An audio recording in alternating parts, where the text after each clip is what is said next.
자, 그런가 하면 유동규 전 본부장은 정진상, 김용 두 사람에 대해서 매우 비판을 했습니다. 이런 얘기했어요. 이분 삐뚤어져도 말을 바로 하라. 어떤 얘기일까요? 들어보시죠. 정진상과 특히 김용 이분 삐뚤어서 말은 똑바로 하라고. 자기들이 돈 받아가 쓸 때는 그럼 왜 갖다 썼습니까? 옛날에 알던 이재명은 그렇게 거짓말하는 사람이 아니었다고 저는 생각했는데 이번에 많은 것들을 그러니까 이번뿐만 아니라 계속 지나오면서 참 많이 실망했습니다. 예전에는 유동규 전 본부장이 영화 한 대사를 이재명 대표에게 돌려주고 싶다고 했잖아요. 저한테 왜 그랬어요? 영화 뭐였죠? 달콤한 인생. 달콤한 인생. 이번에는 참 실망스럽다라는 주장을 했습니다. 뭐 어떻게 보십니까? 유동규 전 본부장은 계속해서 이런 얘기를 꺼낼 것 같습니다. 이재명 대표 하면 옛날에 기억나는 와 이재명 사이다다 이런 얘기 많이 했잖아요. 근데 유독 유동규 전 본부장이 얘기하고 있는 말 앞에서는 완전히 김 빠진 사이자가 돼버립니다.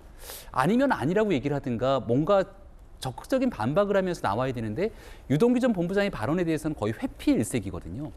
이재명 대표가 만약에 관련된 내용들에 대해서 본인은 정말 아무런 문제가 없고 관련된 사안들에 대해서 떳떳하다면 유동규 전 본부장이 얘기할 때 가서 그 내용은 사실이 아니지 않냐 얘기를 하면 되는데 그런 내용에 대한 반응들이 없다 보니 유동규 전 본부장은 더더군다나 과거에는 이랬고 이재명 대표가 나한테 이래서는 안 되지라고 하는 내용들을 끊임없이 얘기를 하고 있는 것 같습니다. 처음 문제가 이제 유동규 전 본부장이 입을 열었을 때 했던 발언이 이랬거든요. 작은 돌 하나 던졌을 때 이 정도로 난리가 나면 나중에 큰 거 하나 날아가면 어떻게 책임지라 그러냐. 연일 여러 가지 얘기들을 쏟아내고 있는 과정 속에서 이재명 대표가 침묵하거나 제대로 대응하지 못하게 되면 여론은 결국 유동규 전 본부장이 하고 있는 얘기에 대해서 귀를 기울일 수밖에 없을 것 같다는 생각입니다. 예. 자, 그런가 하면 서재현 부대는 어떻게 보십니까? 그러니까 지금 유동규 전 본부장의 어떤 주장에 일일이 당대표가 이렇게 설명하면 더 이제 어떻게 확대되거나 더 이상해지는 모양새가 있기 때문에 오히려 대응할 필요 없다. 네, 예.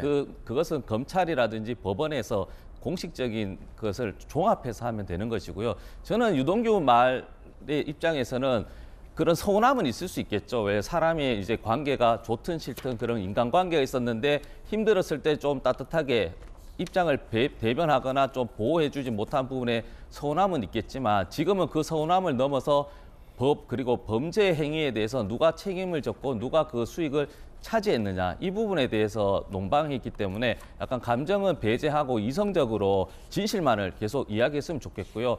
저는 한 가지 계속 말씀을 드리지만 유동규나 남욱은 이재명 혹은 윤석열 대표 대통령 죄송합니다. 이 두 분을 이용하려고 하는 사람 범죄자입니다. 그래서 향후에 혹시 총선이나 또 지형이 바뀌어서 민주당이나 이재명 당대표의 지지율이 굉장히 높았을 때 또 입장이 바꿔서 예를 들어 유동규라든지 남욱 변호사가 이재명 대표와 상관이 없다 하더라도 그 범죄자의 말에 너무 신뢰할 필요는 없다는 말씀 꼭 드리고 싶습니다. 예, 두 분의 다른 의견도 전해드렸습니다.